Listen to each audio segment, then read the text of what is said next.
La réélection de Donald Trump à la présidence des États-Unis en novembre 2024 a suscité de nombreuses interrogations quant à l'orientation de sa politique étrangère et à son impact sur le climat géopolitique mondial, notamment en ce qui concerne les crises en Ukraine, au Moyen-Orient, et les dynamiques globales. Son premier mandat avait déjà été marqué par des décisions imprévisibles et une approche transactionnelle des relations internationales.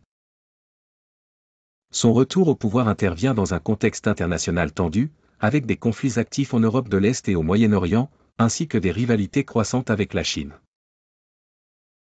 Dès sa campagne électorale, Donald Trump a promis de mettre fin rapidement à la guerre en Ukraine, affirmant pouvoir parvenir à un accord de paix en 24 heures. Il a exprimé sa volonté de rencontrer le président russe Vladimir Poutine dès le début de son mandat, suggérant une approche diplomatique directe. Cependant, les détails de sa stratégie restent flous, et cette posture suscite des inquiétudes quant à la possibilité de concessions favorables à la Russie, ce qui pourrait affaiblir la position de l'Ukraine et modifier l'équilibre des forces en Europe de l'Est.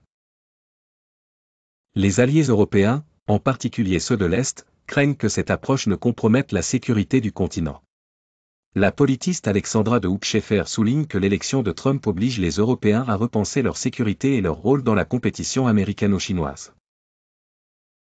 Elle insiste sur la nécessité pour l'Europe de coordonner ses dépenses de défense et de réduire sa dépendance vis-à-vis des États-Unis. Concernant le conflit israélo-palestinien, Trump a réitéré son soutien indéfectible à Israël. Son plan de paix pour le Proche-Orient, présenté lors de son premier mandat, avait été largement perçu comme favorable à Israël, entérinant notamment la souveraineté israélienne sur les colonies de Cisjordanie. Cette position avait suscité des réactions mitigées sur la scène internationale.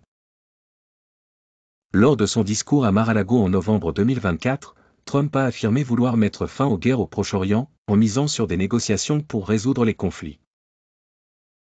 Toutefois, sa proximité avec le gouvernement israélien et son hostilité envers l'Iran pourraient exacerber les tensions régionales. Son soutien à des gouvernements comme celui de Benyamin Netanyahou en Israël pourrait entraîner des concessions à la Russie et poser des problèmes pour la Palestine. La rivalité entre les États-Unis et la Chine s'est intensifiée ces dernières années. Le retour de Trump pourrait accentuer cette dynamique. Son approche transactionnelle et conflictuelle envers Pékin, principalement motivée par des intérêts économiques, pourrait se traduire par une augmentation des tarifs douaniers et une posture incertaine sur la défense de Taïwan. Cette attitude risque de renforcer les tensions dans la région Indo-Pacifique et d'affecter les relations commerciales mondiales. Le retour de Trump à la Maison-Blanche pourrait également avoir des répercussions sur les alliances internationales, notamment l'OTAN. Sa vision de l'OTAN comme un mécanisme permettant aux alliés de bénéficier de la sécurité américaine à moindre coût pourrait pousser les pays européens à repenser leur stratégie de défense et à envisager une plus grande autonomie stratégique.